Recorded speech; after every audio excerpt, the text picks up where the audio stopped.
اعوذ باللہ من الشیطان اللعین الرجیم بسم اللہ الرحمن الرحیم۔ وفات حضرت ام المومنین حضرت خدیجۃ الکبریٰ سلام اللہ علیہا کی مناسبت سے آپ تمام ناظرین کی خدمت میں تعزیت اور تسلیت پیش کرتے ہیں۔ ان ایام کی مناسبت سے اپنے ایک بیان میں حضرت آیت اللہ العظمیٰ سعادت شیرازی حفظہ اللہ نے پیغمبر کے اخلاق اور کردار کے حوالے سے گفتگو کی، اور پیغمبر کے اخلاق کی پیغام کو بیان کرتے ہوئے انہوں نے اس حدیث کی طرف اشارہ کیا کہ جس میں پیغمبر ختمی مرتبت حضرت محمد مصطفیٰ صلی اللہ علیہ وآلہ وسلم نے فرمایا کہ کیا تم چاہتے ہو کہ ہم تمہیں ایسے شخص کے خبر دیں یا ایسے شخص کا پتہ بتائیں کہ جو سب سے زیادہ ہم سے مشابہ ہے؟ اصحاب نے کہا کہ ہاں،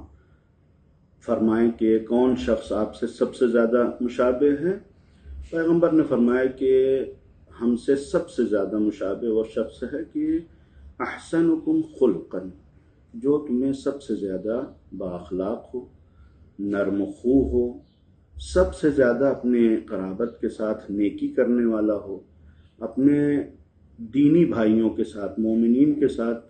سب سے زیادہ محبت کرنے والا ہو، اور حق کے اوپر سب سے زیادہ صبر کرنے والا ہو، غصے کے اوپر کنٹرول کرنے والا ہو، اور معاف کرنے والا ہو، لوگوں کی غلطیوں کو خطاؤں کو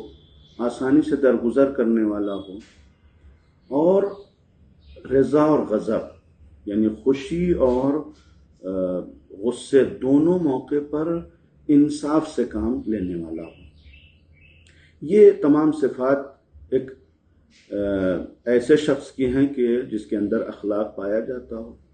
اب یہ اخلاق کیا ہوتا ہے؟ ہمارے یہاں اخلاق کا ایک عجیب سا مفہوم سماج میں پایا جاتا ہے کہ ہم اسی نرم خوئی کو بسا اوقات اخلاق سمجھتے ہیں۔ اب یہ نرم خوئی بجا ہو یا بے جا، صحیح کے سامنے انسان نرمی کا مظاہرہ کرے یا غلط کے سامنے، ہر چیز کو ہم اخلاق سے تعبیر کرتے ہیں کہ ہم کہتے ہیں کہ مثلا فلاں کو کسی کی اچھائی برائی سے کچھ لینا دینا نہیں ہے، فلاں مثلا جو ہے وہ کسی سے کوئی مطلب نہیں رکھتا ہے، تو اس کو ہم بااخلاق کہتے ہیں۔ جبکہ اخلاق یہ ہے کہ اچھائی کے مقابلے میں انسان اپنی کشادگی کا مظاہرہ کرے، اپنے جو ہے وہ ایک اچھے طریقے سے اس کو ویلکم کرنے کا مظاہرہ کرے، اور برائی کے سامنے انسان اپنی اس شدت کا مظاہرہ کرے۔ اب یہ اچھائی اور برائی کے سامنے جو انسان کا یہ ریئیکشن ہوتا ہے، یہ جو رد عمل پایا جاتا ہے، یہ ہر انسان کے اندر بسا اوقات پایا جاتا ہے۔ یعنی کبھی کبھی ایسا ہوتا ہے کہ ہر انسان مثلا ہر برائی کے سامنے بے طرف اور بے خیال نہیں رہتا، بلکہ بعض برائیوں کے سامنے انسان جو ہے وہ سینہ سپر ہو جاتا ہے، کھڑا ہو جاتا ہے کہ ایسے کیسے اس غلطی کو انسان جو ہے وہ روکنے کی کوشش کرتا ہے۔ لیکن مثلا اسی کے مقابلے میں دوسری برائی اس کے سامنے جو ہے وہ بے تفاوت رہتا ہے، اس سے کوئی مطلب نہیں رہتا ہے۔ اچھائی کے مقابلے میں بھی بہت ساری اچھائیوں کے مقابلے میں انسان جو ہے وہ اچھا رد عمل ظاہر کرتا ہے، لیکن اسی کے ساتھ جو ہے بہت ساری اچھائیوں کے مقابلے میں ایک اچھا رد عمل ظاہر نہیں کرتا۔ یا انسان کے خود جو ہے وہ مزاج کی کیفیت ایسی ہوتی ہے۔ بہت سارے لوگ ایسے ہوتے ہیں کہ ان کے اندر شدت پائی جاتی ہے، ان کے اندر سخت دلی پائی جاتی ہے، سختی پائی جاتی ہے۔ ہر ایک مرحلے میں اچھائی برائی ہر ایک کے سامنے جو ہے ان کا جو ریئیکشن ہوتا ہے، جو رد عمل ہوتا ہے وہ سخت ہوتا ہے۔ تو یہ بہرحال یعنی اخلاق کا منافی ہے کہ ہر چیز کے مقابلے میں ہم سختی کا مظاہرہ کریں۔ ایک اس کے مقابلے میں مثلا بالکل نرم خو ہوتا ہے، ہر چیز کے مقابلے میں بہت ہی کول، بہت ہی نرم، بہت ہی جس کو کہا جائے وہ مہربانی سے پیش آنے والا، اچھائی برائی۔ اس کے مقابلے میں ایسے بھی افراد ہوتے ہیں کہ جن کے مزاج میں ایک قسم کا نفاق پایا جاتا ہے۔ وہ نفاق اس طریقے سے ہوتا ہے کہ کمزور کے سامنے تو غصہ آتا ہے ان کو، اور بہت شدت سے اس کے ساتھ جو ہے وہ پیش آنا چاہتے ہیں یا پیش آتے ہیں، اور کمزور کو پائیں تو مثلا ختم کر دیں، اور اگر وہی غلطی اور وہی عمل کسی مضبوط انسان جو ان سے بڑا ہو، جو ان سے زیادہ طاقتور ہو، جو ان سے زیادہ جس کو کہا جائے وہ حیثیت میں بلند ہو، وہی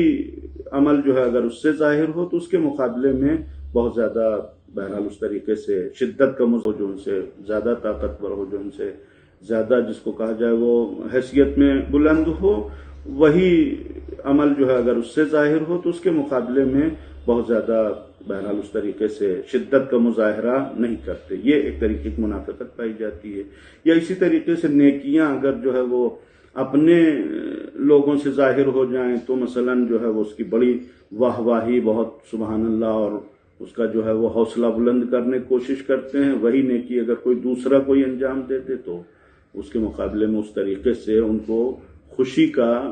گویا احساس نہیں ہوتا یا خوشی کا مظاہرہ نہیں کرتے۔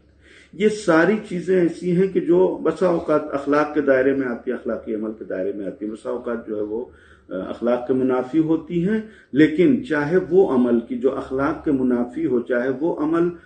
جو اخلاق کے دائرے میں آتا ہو، ان سب کو اخلاقی عمل کے طور پر تو قبول کیا جا سکتا ہے، لیکن اصل اخلاق وہ ایک الگ چیز ہوتی ہے۔ لہذا پیغمبر اکرم صلی اللہ علیہ وآلہ وسلم نے جب اس حدیث میں جن چیزوں کو بیان کیا، سب سے پہلے کہا کہ احسنکم خلقا، اخلاق حسن ہونا چاہیے، اخلاق جو وہ بہتر ہونا چاہیے، اور اس کے بعد جن امور کو ذکر کیا ہے وہ بظاہر ایک مصداق کے طور پر آتے ہیں۔ الینکن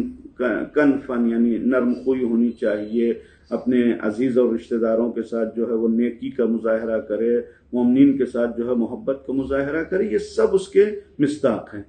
لہذا اگر یہ سارے عمل کی جو اس حدیث میں بیان کیے گئے ہیں، اگر اخلاقی جذبے کے تحت، اخلاقی جذبہ کیا ہے؟ یعنی خدا کے لیے، یعنی انسان اس بات کو محسوس کرے کہ